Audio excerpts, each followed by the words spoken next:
Mr. Pond Boss, tell me what to do. Here we go, it's time. To make all my Lunker Lake dreams come true. Hello everybody, Bob Lusk, the Pond Boss, coming at you live from the cabin. Hanging out at our, across the pond at LL,2. The house is over there. I'm over here, hanging out in the cabin, kind of trying to avoid the office a little bit. We've had, I don't know what's going on with you guys, but that dadgum corona has been kind of skipping all around us, so I'm trying to stay away from it as much as I can. Hope you are too. Got a kind of an interesting show lined up for you. Of course, we'll take on your questions, so bring them on as you want to, and we'll cover that. But I thought tonight, now my nose is itching, I thought I would tonight talk about, just tell some stories about some of the things I've been through. And each one of these stories is got some, I can't call them morals, but I can tell you experience. That's what we're going to call it, experience. So let's see who all is here. We got John Funk from mid-Michigan. Is it chilly there? Well, probably not like it is where you are. Yeah, you know, actually we had a forecast to spit snow today, but it didn't happen. We did get a couple little showers, but night before last it was 26 degrees in the morning, got up to in the 50s, and today it was upper 30s, mid 30s maybe, so it's not that bad. It's something to expect on the second day of December. There's Tom Plasdale. You know, Tom, you know what the deal is. Hey, you guys, click like, hashtag Pond Boss Magazine in the comment section, share this to your timeline. You're eligible for a drawing. You're eligible for a drawing for a Pond Boss hat. There's one right there. There it is, straight up. Pond Boss hat and a Pond Boss mug. Every one of y'all going to say with me that knows how to keep hot things hot and cold things cold. We don't know how it knows, but it knows. So, you're eligible for a drawing if you'll click like, share it to your timeline, hashtag Pond Boss Magazine in the comment section. There's Kim Moore. Hello, Kim Moore. Terry Dooley's checking in. Let's see who else we got. Tony Sutton, Blair Ullring, Christopher Aguilar from the South Louisiana, Travis Paul Smith. Good to see Travis, one of our big Purina fans out there. There's Danny Mack. Danny Mack's home a little bit early. I guess it's getting dark down in San Antonio. He's got to come in the house. He can't be hanging out by the pond after dark. Well, yes, he can. He's got a pretty cool little pond down there by his house with some waterfalls and lights. Bruce Condello, love you, hey man. I love you too, Bruce. You're one of my best buddies, man. I love Bruce Condello, dentist. Actually, you know what? I'm going to tell people this about Bruce. Bruce is a dentist so he can support the things that he loves. Bruce is one of the most brilliant fish minds out there. I'm telling you. He knows about fish.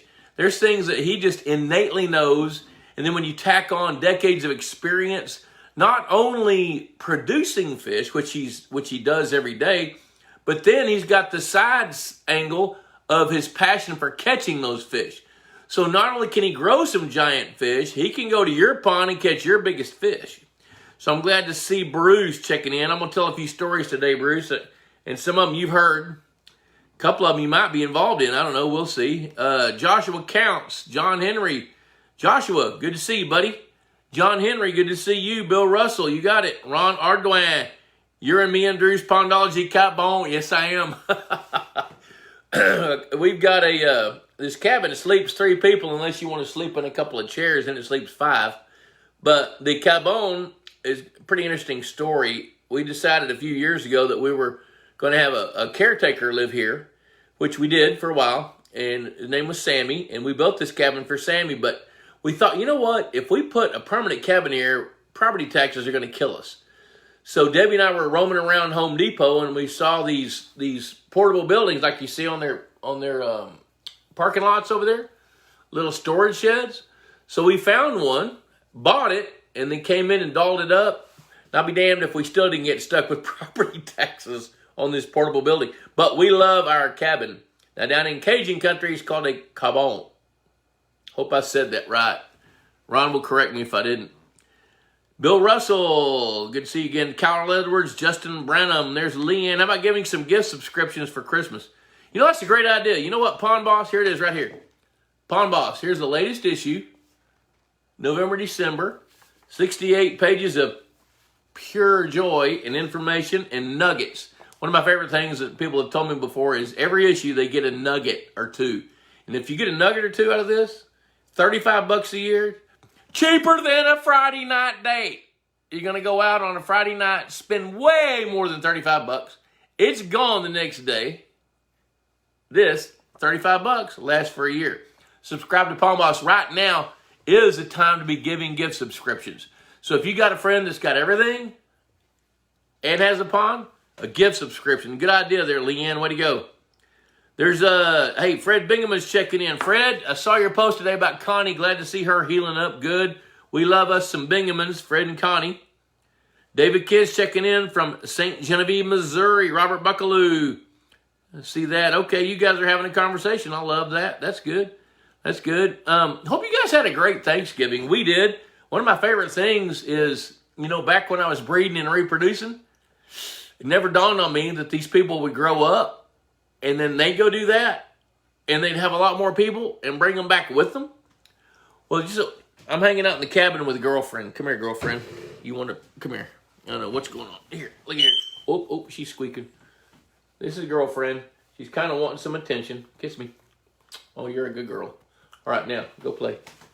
Go play. Good girl. So I'm hanging out with Debbie's dog girlfriend. I tell people it's kind of funny. I tell people I've been with a blonde and a brunette and a dark-headed girl, and that's just Debbie. That's my wife. First redhead I've ever been with right here. I love that girl. Zach Bollinger, good to see you. Michael Gray's checking in. Good to see Michael. He's over there in Nashville, Tennessee. Yeah, we did. What I was going to tell you is we did have a great Thanksgiving because one of our kids, Jonathan, invited us to come spend time. So not only did I save money by not buying Thanksgiving dinner, I didn't have to clean up. Holy cow. But the coolest thing was son Ty flew in from Arizona. Daughter Lindsay came down with one of the grandkids. And Jonathan and Kat, my son and daughter-in-law down there, they've got 2 little boys. So 10 of us, 10 of us, spent Thanksgiving together. We got to go to an outdoor honky-tonk concert at a family country, kind of a country club that Jonathan and Kat belonged to. And so we had an outdoor pavilion with a super concert with a great band. Got to go watch A&M beat LSU in football Saturday night. That was pretty fun.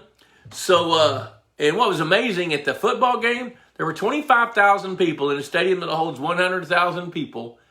And I guarantee I was never within 10 feet of anybody.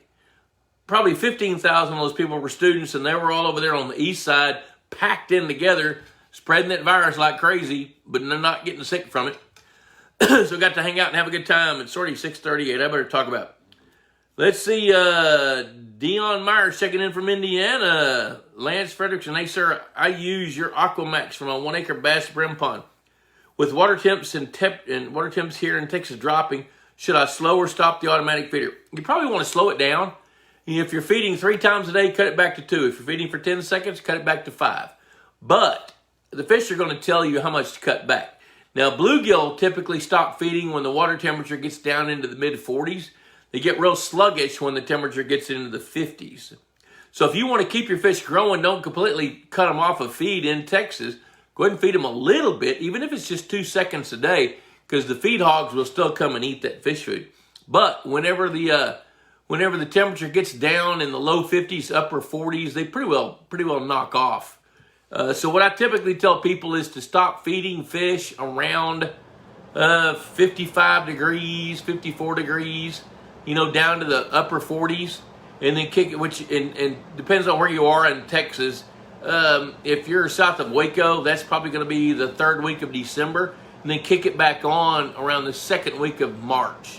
That's when to kick it on again. Travis Paul Smith, how many children do you have, boss? Well, I've got 4 kids. Debbie had 4 kids. Between us, we've got 7 total. Debbie lost a child a long time ago, which is a long, sad story. But I've got 3 sons and a daughter. Debbie's got 2 daughters and a son, and she had another son. So we've got 12 grandkids. Girlfriend, what do you want? I don't have anything for you, kid. So we we have 12 grandkids that we get. Actually, that's where Debbie is now. She's hanging out with Kyle and Ashley and grand peeps Sawyer and Hadley. Hadley's like 6 or 7 months old, and Sawyer is over 2. So we got a lot of. As a matter of fact, I tell you what. Here's this something kind of cool I've been working on. Trying to make Christmas stuff for them, and I think hand stuff is kind of cool. I took carving lessons. So I ramped that back up back in August, and I started taking carving lessons. So you can take a little piece of wood like that right there, just a little kind of a blank piece of wood that's been cut out, and I've been carving it into little Christmas ornaments. There's one right there. And then you can take that little Christmas ornament, after you're finished with it, take some acrylic paints and paint it, and there's what it looks like. So I've been making some little hand-carved Christmas ornaments for the grand peeps. There's some of them right here. I'll just show you a few of them. That's what I've been doing just in my spare time. Wink, wink, wink. Girlfriend, what do you want? Huh? I don't have anything for you. There's one right there. So I've been doing some Santa Clauses. There's another one right there. And I don't think I've done 7 or 8, and I got 4 or 5 more to do. So, there's about my kids. All right, now I want to tell you some stories. Let's see, I'm going to scroll. I think I saw something from Willie down here. Willie next door. Holy cow, I'm getting behind. Let's see here. Troy Todd, I already said it. Okay, Robert Buckaloo, Zach, I got that. Here we go. Zach Bollinger had snow in Pennsylvania. Girlfriend, go lay down. You're bugging me. Come on, I love you. Willie Howell says, how many good neighbors? I've got several good neighbors. At the very top of the list is Willie Howell from right here on Maverick Street, right around the corner. He's right here. Look at that. Kyle Edwards. Trey Carpenter. Trey, I'm glad you're watching this. I want to tell you some of this. You guys check out Trey Carpenter's page. You want to see an artiste? That guy's an artiste. Gosh, I need to tell these stories. We're supposed to be talking about ponds. I got a little list of things here I wanted to tell you about. Pond Boss was born in 1991. And the first issue was printed in 1992. Well, Mark McDonald was an outdoor writer. He's still around. Mark was the outdoor editor for the Dallas Times Herald magazine. Well, whenever the Times Herald was bought by the Dallas Morning News, they shut him down. So Mark needed a job. He's looking for a gig. So he called me and he says, "Hey, is there any need for a newsletter for pond management?" And I said, I think there really is. So we sat down, had several meetings, and Pond Boss was born. Well, at that point, Mark needed some content. So he wrote to me probably 15 or 20 times going around in the early 90s to see the kind of things that I do. And, back then we were pretty much shocking lakes, electrofishing, stocking fish, dealing with runaway plants with a handful of herbicides, fertilizing ponds, dealing with plants, just beginning to learn how to design lakes and ponds back then. And McDonald said one day, he said, "You know what? You keep telling different people the same things over and over. Why don't you write a book?" And I looked at him and I said, "Dude, I'm not a writer." He said, "Yeah, but you tell a good story." He said, "So why don't you, let's sit down and contribute or collaborate, and I'll contribute, you add things, and we'll write a book." Well, I'll be dadgum. 90 days later, I'd written a book. Now, the cool thing was I wasn't a writer, but what I would do is tell the story and then send it to him. Now, back then, we had those little Macintosh computers, that were so tall that where everything was all together. You had a little green screen so you could see your words, with a keyboard and all that. And we put it on a 5.5-inch floppy disk, and I would mail it to him in the mail. And he'd edit it, send it back. I'd stick it in that drive, look at it. Boy, it would just piss me off because it was so much better than mine. Well, over the years, he taught me how to write. So we published that book, published a couple more after that. But one thing I started seeing was there was a burgeoning demand and need from people that wanted to learn more about pond management. So when McDonald's started Pond Boss and I got to take it over a few years later, that has been really an awakening for me because I've had to learn more. You can't write about it if you don't know. So and I've got this thirst. So I kept satiating that thirst and writing about it. And then before long, Pure in the Mill shows up. And they said, "You know what? We see this new industry growing and we'd like to participate." So they bought the inside front cover of Pond Boss magazine. And to this day, that was in 1995, there they are right there. They've still got the inside front cover of Pond Boss magazine. But even more importantly, they wanted to develop better products. So I've been able to work with them as they've developed their products to feed fish with. Well, you know, all these things started kind of combining. And then in 2004, I got to, girlfriend, you need to go outside. Y'all pardon me a minute. I have a real good reason to go let her out. Come on, girlfriend, let's go. Here, come on. Go outside. Here. I know what you need to do. Come on. Here, go. Holy cow. I don't want to deal with that later on. Okay, so. Woo, pardon that. So anyway, in 2004, I got to go up to Savannah, which is a private hunting and fishing resort, and help them create a much better fisheries. The story I want to tell you is what I figured out up there. Now, I was taking the place of a guy that was recently fired, and the guy that was fired had been the director of inland fisheries for the entire state of New York. So how is some guy from Texas going to go to New York and not get fired? So that's when my thinking paradigm began to shift. Well, what happened was I decided that I wanted to define the box. So here's what I'm going to teach you, what I want you to get out of this story. There's a box. Everywhere you go, there's a box. You're in a box. Define the box. Well, the first box that I wanted to figure out there at Savannah in Clyde, New York, between Rochester and Syracuse, was one of the goals was to grow some 8-pound bass. Well, the biggest bass in any of the lakes was 6.5 pounds. So how do you go from 6.5 to 8 pounds? So the first thing I did was I got to figure out why they can't do it. You know, why can't you do it? So I contacted as many fisheries biologists as I could, fisheries professors, hatchery owners. I found 22 people, invited them to this property, fed them lunch at the boss's expense. And I said, okay, here's the first question I got for you. Why can't we raise 8-pound bass in upstate New York?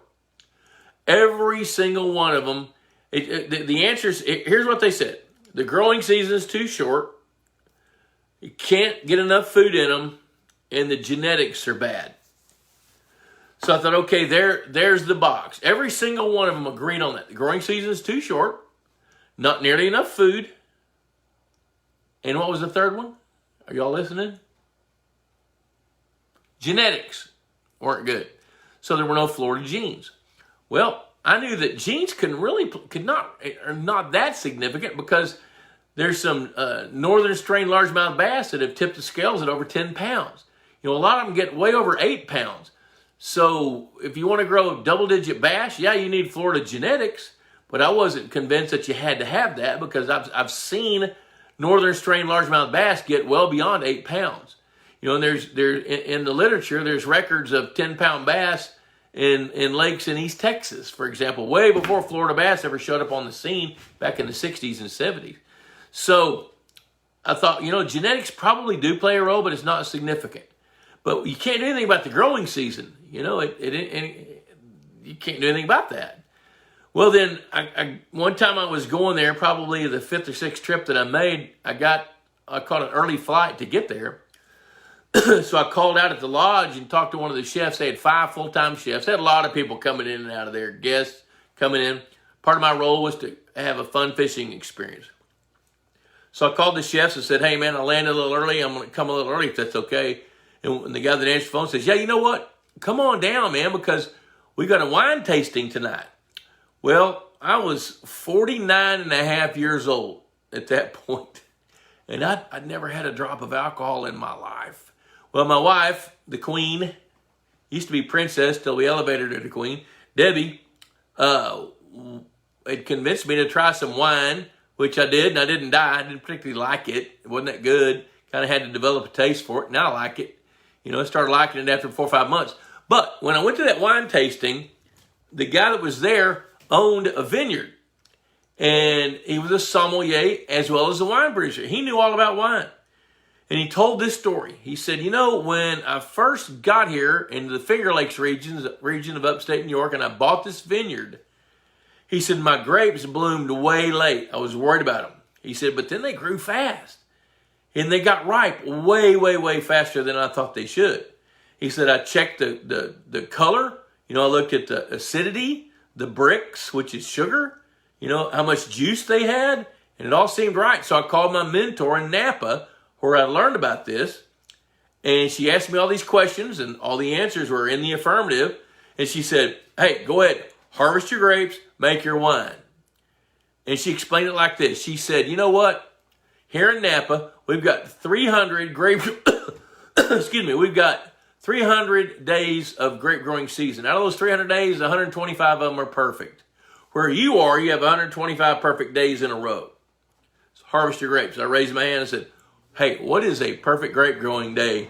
He said it's when the temperature's between about 55 and 85. I thought, holy cow, that hit me.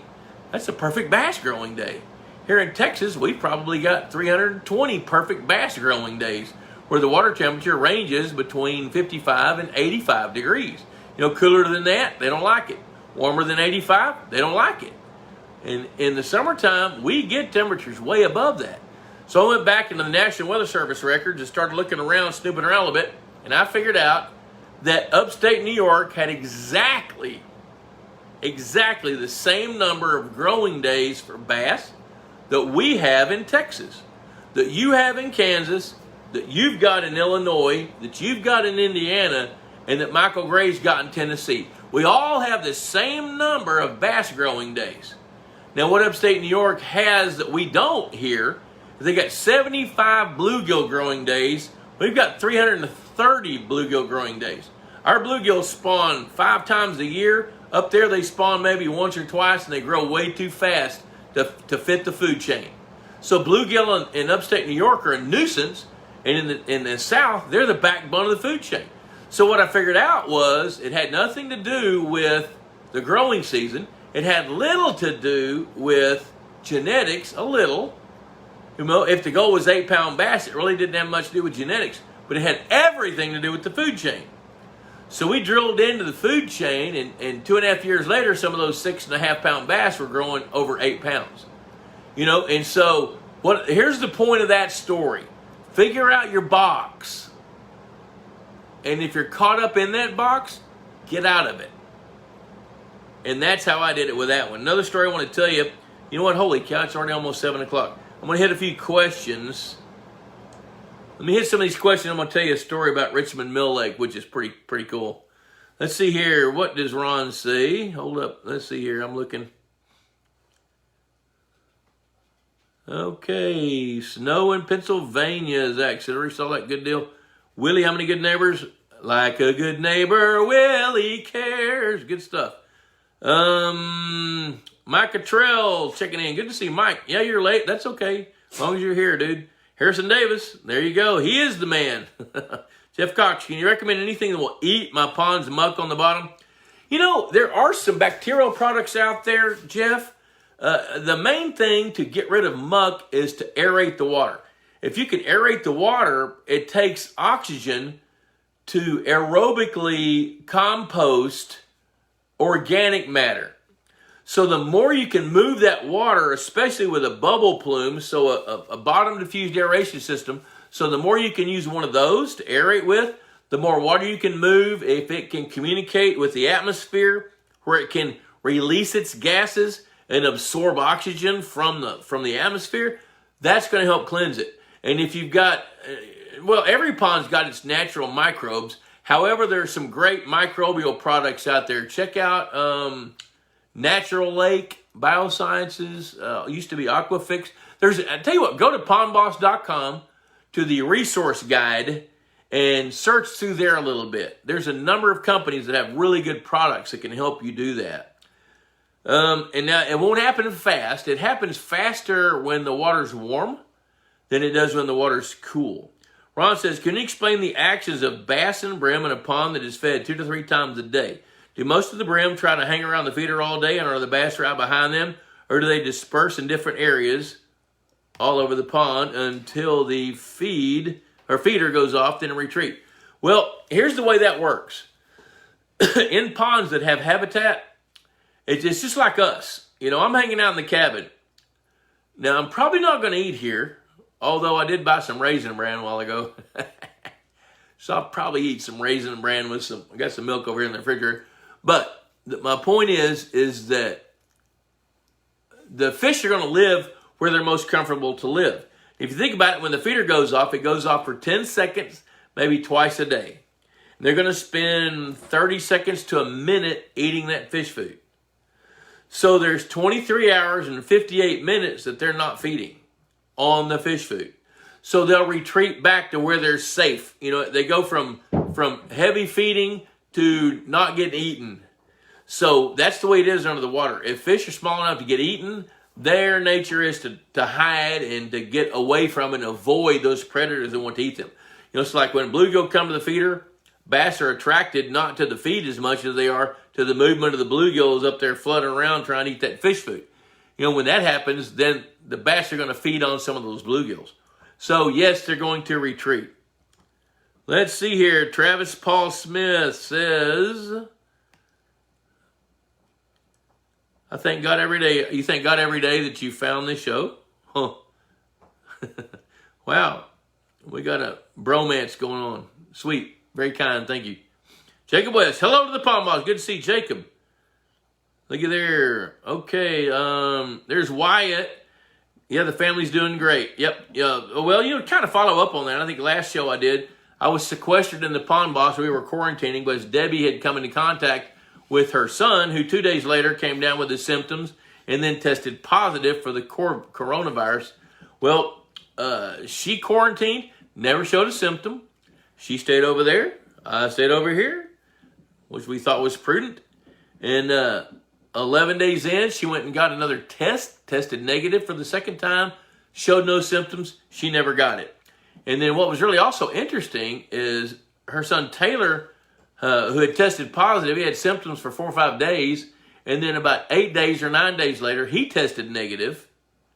And then his whole family, his wife and 3 young kids, they went and got tested. They tested negative.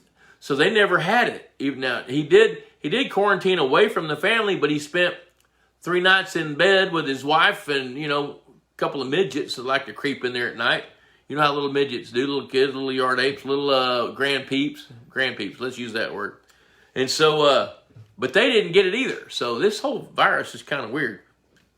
Christopher, come eat some gumbo. Don't tempt me, dude. I might get in my truck and come over there right now if I didn't have appointments. Chris Rigoni, how is the bug population at your house that close to the pond? Looking at building a house in a few years, and I want to be close to the pond's edge, but I hesitate about how bad the bugs would be in the summer. I need to convince the boss about building close. Any good ways to manage them? Ponds full of pumpkin seeds, so hoping they will eat a lot of larvae. Upper Peninsula, Michigan. Well, I tell you, here, our circumstances are a lot different than yours in the Upper Peninsula of Michigan. But we do get, when we get heavy rains, we do get mosquitoes. But we use a, what's it called? Let me think about it. It's a tube that hangs up. You put water in it. Oh, gosh. Spartan Mosquito Eradicator. That's what it is. Write that down and go check it out. Spartan Mosquito Eradicators. Now, what that does is it attracts mosquitoes. I'm not quite sure how it works because it's proprietary, but I think they're attracted by carbon dioxide. They take up something, I think, that renders them sterile where they can't reproduce. Takes about 10 days to 2 weeks before they disappear. So the only other bugs we get are mayflies and June bugs. We get June bugs now with climate change. We get June bugs in April. So I'm gonna start calling June April June, and we can call it June April. So or maybe we just might change it to April bugs. But anyway, we don't really now. There are, if we get heavy rains for 4 or 5 days after the rains, we've got mosquitoes. We can't do anything about it. So we just go in at dusk. You know, that's why we have a screened-in porch. So we use that. But where you are, mosquitoes are a bigger problem for you. And, of course, you have saber-toothed mosquitoes that are bigger than a horse. You know, so you got a little different deal than we do. But the the majority of bugs that we've got are not a problem. And when we use the Spartan mosquito eradicators, mosquitoes aren't a problem for us, especially in the summer.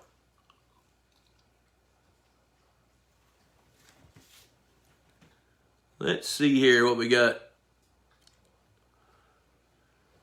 I see something here. Let me see what it is. I got more stories to tell you. Hey, it's 7 o'clock. Palm Boss Magazine, $35 a year. Time for a commercial. $35 a year. Gift subscription. Give the gift that keeps on giving. You know, it's not a blood transfusion, but it's close to it. It's an information transfusion. $35 a year. You can go to palmboss.com, click on subscribe. It tells you how to do it. As a matter of fact, I'll tell you this, if you will, in your notes, say, hey, Bob said, if I buy 2 subscriptions, they'll give me a free one. Leanne, I hope you're still listening, because I tell you what, do this. If you'll buy 2 subscriptions, I'll comp you one for a year. Send me an email, and then I'll forward that to Leanne, who'll be looking for it. You can buy it online or call her tomorrow at the office, 903-564-6144. You can call the office, pay with a credit card, or go to the Palm Boss store online at palmboss.com. If you'll buy 2 subscriptions for gifts, I'll comp you one for free. The gift that keeps on giving. So I want to say thanks to Easy Dock, David Schneiderman. I haven't seen David tonight. He's probably up to his elbows in boat docks because he's had a lot of things going on. Purina Mills. I love Purina Mills. I'll tell you why I love Purina Mills. They're a big company, but they look at little guys like me and say, hey, we want to help your industry. And then they go out and create products for you. And I've had the chance to be able to help them do that. And I'm honored by that. Chris Blood, Texas Hunter Feeders. Best feeders on the market. Are they expensive? Well, it's relative. $850 for a feeder. But you don't have any issues with it. You know, and they'll throw the feed straight line 40 feet. You know, so Texas Hunter's got the best feeders on the market. Hey, Jacob West, watching the show, bought a deer blind from him the other day. We helped him get a deer blind. You know, and so look at TexasHunterProducts.com. You'll see what they've got. Check out Purina Mills and Easy Dock, David Schneiderman. So let's see here. Let's see what we got here. Yard apes. Did I say that? If I didn't say that, Bruce, I thought it. I got one grandkid. You guys are going to think this is hilarious. It's little Samuel. Samuel is just turned 3 years old. He can carry on an adult conversation. He's the most agile kid I've ever seen at that age. He runs fast. And what he does is he calls me Papa Giant. And he's King David. So when I get there, he's got to play like Slingshot. He gets a stone and whacks me right behind the eyes. And if I don't fall down, he gets mad. You know, and he runs at me full blast and whacks me right in the hip with his head. So, you know, he ain't a yard ape, but yeah, maybe he is. I love those kids. Yep. So let's see here. What else we got here? Yard ape, says Bruce. Mike McPherson, good evening from Indiana. How do you know if you have enough food for your fish the first winter? My disc disappeared at 18 to 20 inches. Does that mean there's enough plankton and other small organisms to sustain their... Yes, that does mean that. And in the winter, one thing, you know, a lot of guys get worried about their fish getting enough nutrition.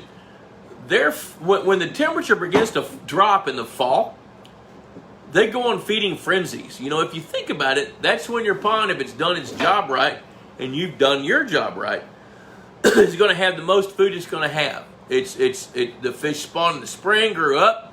You have some good biomass, cool word, for the fish to feed on. So in the fall, when they get into their best operating temperatures, those predator fish are going to load up on bait fish. So they do that to build their bodies up and get ready for winter. Now, as the temperature drops, their metabolism rates slow down, so their food requirements drop. So if you've got 18 to 20 inches of visibility, if that visibility is kind of green color, you have plenty of food. Now, if that's kind of a chocolate milk looking muddy color, you may not have as much food, But I'll tell you this, those fish have eaten what they need, and if you have it, to get ready for the winter, so when they get into the winter, they don't have to eat as much. So there's my answer for that. Does that mean there's enough plankton and small organism to sustain their body weight? You know, maybe so. The good news is in the wintertime, their biophysics, their physiology is such that they don't have a giant energy demand, which means that they're not going to metabolize as quickly, not going to metabolize as much. Now, if they've stored up body fat, they're going to metabolize their body fat. And they'll feed some. They'll feed some in the winter. But if they didn't store any body fat, then they're going to metabolize their flesh. If they do that, they're going to have to make up for that in the spring, which means that that's the time of the year when there's the least amount of food coming out of winter. I still have open water. I feed them a small amount of food every other day, but they aren't coming to the surface. I have an aerator system and 4 feet of water to help keep a total freeze up. What's your opinion? My opinion on that is once your water temperature gets down below 45, odds are high that they're not going to eat that fish food. But I'll tell you what they will do. If you have fed them faithfully through the warm months, coming into the cool months, you've got a lot of trying to think of the best word, fringe benefits of a feeding program. So when you feed the fish, the direct benefits are the fish are going to grow, they're going to gain weight, they're going to put on some fat that they can use in the winter, they're going to add flesh. But one of the byproducts and one of the fringe benefits is that you're also feeding the insect population. You're also feeding the biology of the pond. And even if you're not doing it directly, it could be indirectly from fish waste. There's critters out there that are going to eat the fish waste. There's critters out there that are feeding on the organic matter, eating leaves and things like that. Those bugs, insects, microbes, paraphyton, that's also a food source. So you're, let's see here. It says we got interrupted for a minute. Now, I would not move that diffuser any deeper than 4 feet.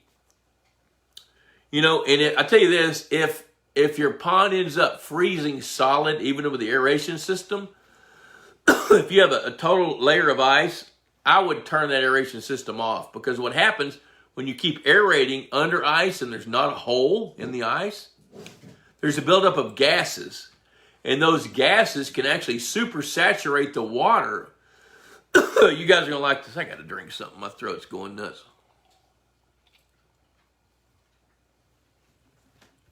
What'll happen is if the gases can't escape to the atmosphere, if they get caught up in the ice-water interface, then you start seeing supersaturation of gases that you may not like. So, I would, if your pond does freeze up, turn the aeration system off. Let's see here. Christopher Aguilard. My pond is so happy since the herons left. Well, he's had some birds up there kind of feeding on the bounty of what he's been doing. And I'm not going to read anything into that, and I'm sure not going to ask him how in the world. Girlfriend snuck back in, now she's pestering me. Girlfriend, what do you want? My pond is so happy since the herons left. Where'd they go? Oh, I don't want to know. Don't tell me. Frank James checking in from near Shreveport, Louisiana and East Texas. Bruce Condello, March flies and April bugs. Yeah, that's it. Okay, throat, hang in there. Let's see here. What else we got here? Harrison Davis, we got a lot of alien bugs here in Georgia. Cicadas, yeah. Oh, Lord, boy, you set yourself up for that. Y'all got all kinds of alien bugs. Don't you have an election coming up in January? 3 subscriptions for the price of 2 is an excellent deal. That's it. That's right. Attaboy. If I didn't talk so loud, I might not have all this throat stuff. Frank James, Bob, I'm thinking of cutting down a few trees at the edge of the pond, letting them fall into the water. How long would it take for them to become waterlogged and sink, hardwoods and softwoods? I'm going to tell you, I'll tell you what to do. Don't cut them off completely because they are going to float and they'll migrate. So cut them off about, halfway and let them just tip over in the pond. If you'll half cut those logs enough to where they'll fall in the pond, they'll stay green longer. They won't break down as fast and they'll stay put. And then when they finally do will get waterlogged, then cut them off. But I would half cut them. Does it count if I've been subscribed for the past 2 years? Yeah, that counts. I'm not sure. It counts for, yes, it counts. For what? You know, if you want to buy 2 subscriptions, we'll extend yours for a year. Oh, come on, Lusk. Quit your throat. If you have bass legs, what's the advantage of feeders? Are you feeding bass or just the forage fish? If you have bass legs. I'm just going to presume that that's a typo. Okay, if you've got large amount of bass, I'm going to presume that the question is about... Okay, the advantage of feeders is you're going to feed fish that will eat fish food. Bluegills, minnows, catfish. Large amount of bass won't. Crappie won't. Red-eared sunfish won't eat fish food. So what you're doing when you're supplementing a pond with fish food is you are actually trying to grow more bait fish so that your bass will have more food to eat. And you know, in the most ponds south of the Mason-Dixon line, bluegill being the backbone of the food chain, when you grow those bluegills and you're feeding them, getting them good nutrition, they reproduce more and more often. I've actually watched bluegill that are fed in the north, in northern waters from Minnesota, Michigan, along the Great Lakes, all the way to almost into New England. I've watched bluegills that typically spawn once a year. After 2 years of being fed well, they'll spawn twice a year. Now, the downside of that is you got to be careful about how much feed you feed, and you got to feed a good feed, a good high-protein feed like Aquamax Sportfish. If you feed that feed, the conversion rates are better, and you're not dealing with excess feed or uneaten feed or poor conversion rates that can impact your water quality. That's a big deal. So, the advantage of the feeders is you're going to be feeding your forage fish that in turn feed your game fish and helping them to reproduce more, supplying even more bait fish. That's the benefit. Travis says that Purina's deer feed is just as awesome as the fish feed. Probably more so. They've thrown a lot more at that deer feed than they have the fish food, and the fish food's great. Let's see if I can lubricate that throat a little bit. Bass Lakes. Oh, okay, I got it. I see it now. Tim Edwards just bought a small farm, has a 1 acre lake. I know nothing about the lake. Where should I start? I tell you, Tim, in northern Kentucky, I would spend a little time watching some of these videos. Now, the problem with these videos is the information is interspersed because I'm interacting with everybody. You know, and we've got a lot of free articles on Pond Boss. Subscribe to Pond Boss Magazine. Do that. And spend some time on pondboss.com. Go to the Ask the Boss discussion forum. You can search those threads and get some really good information. Plus, you can ask questions and get an answer pretty quick. So between these videos, free articles, subscribing to the magazine, pondboss.com, you can get a lot of answers.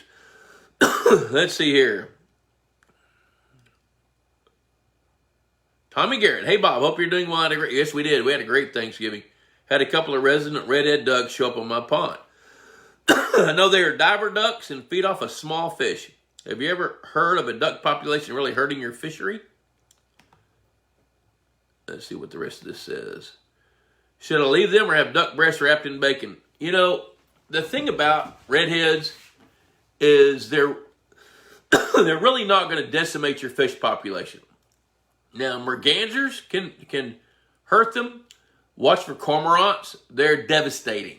You know, pelicans can catch fish in shallower water, but redheads are really not going to bother you. You know, most of the diving ducks or the dabblers, they're not going to bother you too bad in terms of a fish population. Now, if you get flooded with a giant flock of ducks, then they could damage it. Because when the water's cool, your fish are going to be sluggish. I'll tell you this, I think Otters are way worse. Otters are the worst are otters right now. They are absolutely the worst because they'll eat your big fish. Cormorants are next. You know, most of the diving ducks, they're not going to bother you too bad. But I do like the idea of duck breast wrapped in bacon. That's a good idea. Trey Carpenter caught a 27-inch large, 27 inches long. That is a gigantically long largemouth bass that's got to be 13 to 14 years old. They weighed 4.5 pounds one time. Of course, the lake was super overpopulated. I threw her back. But is there any chance that those kind of bass will ever recover or any thin long? Okay, you know what? I'm so glad you asked that question, Trey. That's a fantastic question. So here's where I'm going to take you on that. A 27-inch bass that's 4.5 pounds. So a 27-inch bass, you know how much that bass should weigh?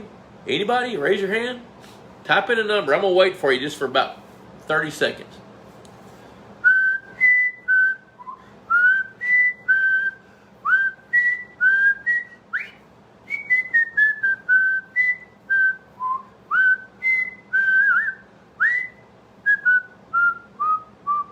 Todd says 15 pounds. Trey says 12 pounds. A 27-inch bass should weigh 15 pounds. A 27-inch bass is a giant bass. If its relative weight is like 120, it'll weigh 16 or 17 pounds. So a 27-inch bass is giant. One that weighs 4.5 pounds, I'm going to tell you what the deal is. Mike McPherson says 18. You know what? I don't remember how long Barry St. Clair's bass was. It weighed 18 pounds, but I bet it wasn't much bigger than 27 inches. But the when one is 4.5 pounds long, I mean, wait, that fish is in the nursing home. It's geriatric. It's declining, and it's going to die. So there's not a thing wrong with the fishery. Just that fish has lived its life. It's 13, 14, 15 years old in Texas, where Trey lives, down around Burnett. A 27-inch bass weighs 4.5 pounds is declining. That's like I tell you what, Trey, Trey is a wildlife biologist. Trey, that's a 12-year-old buck. That's what it is. That's a 12-year-old buck. Has no teeth. It can't eat. You know, its antlers are going away. Its body condition is declined. That's what's going on. That fish will not recover because it's dying of old age, which is absolutely normal. I promise you that 27-inch bass at some point had to be knocking on the door of 15 pounds. It's 14 pounds, 13 and a half, 14, maybe 15. Could have been bigger depending on the circumstances, you know. But that 27-inch bass at 4.5 pounds is declining, and it's absolutely has nothing to do with the amount of food it's got, the environment it's living in, or the rest of the fish in that lake or pond. It's everything to do with that singular fish. All right. Christopher says, cooks. Cute. Cook some rice. Okay, I want to back up here. Joby Houck, 4-acre pond, Cincinnati. One is 150 feet by 400 feet. Want to get old Christmas tree cinder blocks and put on the ice in the winter halfway out in this channel. Great idea. Do it. When you do that, now I'll tell you what I would try to do, if you can, with the cinder blocks. If you can take those Christmas trees and stand them up in the cinder block with some concrete in the cinder block where when the ice melts and they can fall straight down, a Christmas tree standing upright works way, way better than one laying on its side. One laying on its side is going to collapse. It's going to deteriorate.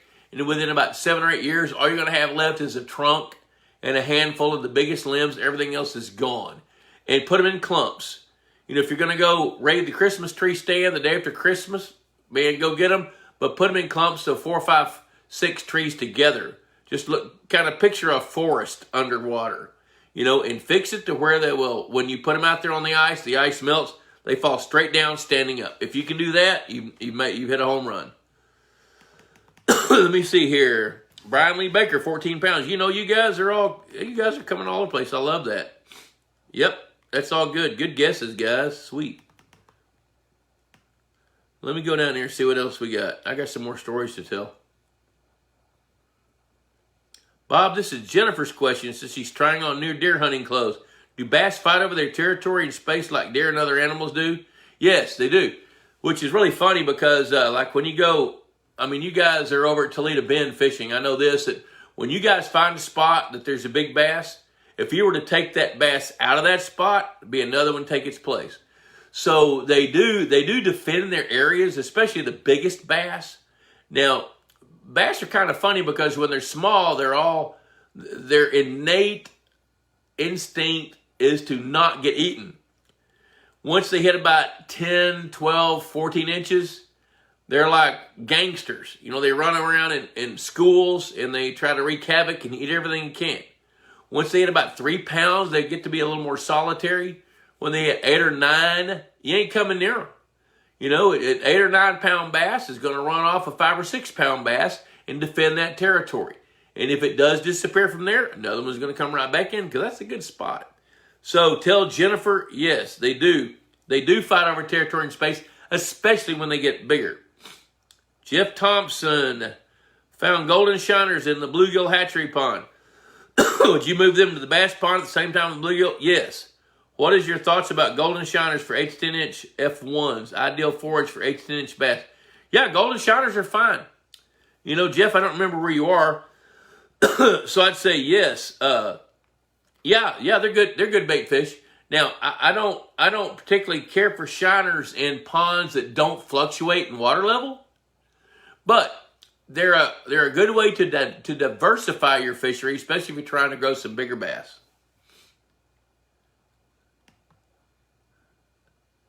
Kyle Edwards, let's see. Ron says, how do they fight? Bump each other around or they just eat each other? So, like if an 8 pound bass is guarding an area and a 2 pound bass comes, it will eat it, you know, or it will chase it away. You know, it's kind of like they're playing tag. You know, that 2 pound bass instinct, even though it might want to come into that area, when there's a big bass in there, you know, a 2 pound bass has still got the fight or flight. The 8 pound bass does not have that. That 8 pound bass is 5 years old, 6 years old. It's been through a bunch of winters, a bunch of summers, and a bunch of not getting eaten. You know, so its instinct and conditioning is such that it's not as worried about getting eaten as it is to protect its territory, because those are the best of the best. Those are the ones that are going to breed. Those are the ones that are survival of the fittest. That's the fittest. It survived. It's going to keep surviving. So let's see here. I do have a couple more stories I want to tell. The ponds I've been, Joby says, Kyle Edwards, we've had our 12-acre pond for 22 years and never seen a large bass floating dead at the top. What's that tell you? What that tells me is you've never seen a dead bass floating at the top. What happens when those fish get old and they die? It typically happens during the stressful times of the year, like in the wintertime. So when they die, they sink, and turtles will eat them. They'll chew them up. Sometimes they don't even float. And even if they do float, they ain't going to be there long, or others are going to eat them. So when you have a 12-acre pond for 22 years and you've never seen a dead bass, that doesn't mean a thing to me. All that means is you haven't seen a dead bass. That's all it means. That doesn't mean they didn't die. That doesn't mean they didn't get old. You know, what that means is you just didn't see it. And it could be that those bass didn't float. I mean, that's not unusual. Let me see, make sure I'm not missing anything. Okay, here. Joby, the ponds I've been telling you about the past couple of speaking events you have done are on an old closed down golf course. My question is this. On a couple of them, where the vegetation is super, super thick, comparing dollar per dollar, is tilapia the way to go clean things out? Not really. Tilapia, most of the like grass carp are selective. Tilapia are selective. The insects that eat plants, they're selective. You got to pick the right tool out of the toolbox. Tilapia are going to eat filamentous algae. That's what they're going to eat. So if you've got some kind of thick vegetation that's not algae, they're not going to eat it. Get in touch with Jones Fish Hatchery over there. They're going to tell you what you can do. And they'll help you with that, help you figure that out. They're in Cincinnati. Is it common for large, Harrison says, is it common for largemouth bass to school together in the fall and the winter? Yes, it is. It's common for them to find the best place. The best place is the best temperature. Take this to the bank. Here's a bankable comment I'm going to give you right here. Largemouth bass are always looking for the best temperature. That's the most important thing to them. It's more important than food. It's more important than oxygen. Food, they can go get it and then come right back. But they're always looking for the best temperature. So in a cold pond, if the best temperature is at the bottom of the pond in an area that's about as big around as a dump truck, that's where they're going to be. Now, they do like to orient the structure even in the winter, but they're going to be looking for the best temperature. And their favorite temperature is a temperature that ranges between about 55 to 85. Their best temperature is 62 to 75. If they could find that, that's where they're going to be. In the winter, where the water's warmer at the bottom, that's where they're going to be. They're looking for that. All right, Christopher says, you mentioned chocolate-colored water. How do we clear it out? You got to figure out why it's muddy. If it's muddy because something's physically stirring the water, you got to eliminate the source. If the water's muddy, if you take a jar of water and set it on the shelf in the garage and it doesn't clear up, then you've got suspended colloidal clay particles in it. Well, it's going to take some kind of an amendment, whether it's gypsum or lime or alum, which you got to figure out why it's muddy. If you can figure out why it's muddy, then you can fix it. Let's see if, good gosh, I need to tell you a couple of stories. Good gosh, I'm way behind. Richmond Mill Lake. I was going to tell you about that lake. Holy cow, I've only got 4 minutes. Let me bust through this. Richmond Mill Lake, 125-acre mill pond over near Laurinburg, North Carolina. Built in 1835 with mules, Fresnos, and shovels to harness water to turn a grist mill. pH of the water is 5.3, flowing anywhere from 7 to 10,000 gallons per minute every day over the spillway, every day. Well, when the pH is that low and the water's flowing, you can't lime it, you can't fertilize it, you're just dealing with what you got. And so the fishing was terrible over there at that lake. And the owner, Dr. Jim Morgan, wanted to figure out how to make it better. Well, I'm going to run out of time before I get to tell you this whole story. But I'm going to tell you this. We figured out how to take that lake and make it a great fishing lake, which was the very first lake, and this was in 2005 or 6. The very first lake that I worked with where it was totally dependent on fish food. Up until that point, I'd looked at fish food as a supplement. With that lake, the fish food became the primary source of nutrition. And the story I wanted to tell you, but I'm going to run out of time, is by feeding those fish, the consequences were giant fish, but the byproducts were we propped up a food chain that included dragonfly larvae, mayflies, damselflies, grass shrimp, tiny little native fish like banded sunfish. Look that one up. It looks like a little angelfish. By feeding the fish, not only did we feed our target species, we also, because of the volume of feed we were feeding, which we could do because the water's flowing out, we weren't worried about making the water bad. We were worried about feeding the fish. Suckers, that lake is full of red horse suckers and white suckers, which is outstanding bass food in its own right. So, let's see here. Yep, Todd, Richmond Mill, my dream spot for, and that lake has the perfect habitat to grow giant bluegills. Bruce Condello caught a 3-pound, 4-ounce bluegill out of that lake that we produced. We grew a 3-pound, 4-ounce bluegill that Bruce caught, which I don't know how many fish we had in there that haven't been caught that are huge like that. But we did it by looking at feeding this lake as the primary source of nutrition. The bottom line was, by feeding this lake, we also created another food chain that couldn't be there otherwise because of the flow rate. Now, in most ponds that don't have a flow rate like that, we will lime the water, fertilize the lake, create a plankton bloom, manage the bloom, keep the vegetation in check. None of that happened at Richmond Mill Lake because there was such a volume of acidic water flowing through there. So we decided to feed the fish and prop the fish up with fish food. Now, there was a big bill, but, they have people paying to come fish, so they helped offset the expense. But bottom line is, where I was going to go with that story is I wanted to tell you what the box was. The box was pH is 5.3, huge flow rate, not enough food, fishing sucked. So how do you get out of the box? In that box, we looked at the water as lemonade.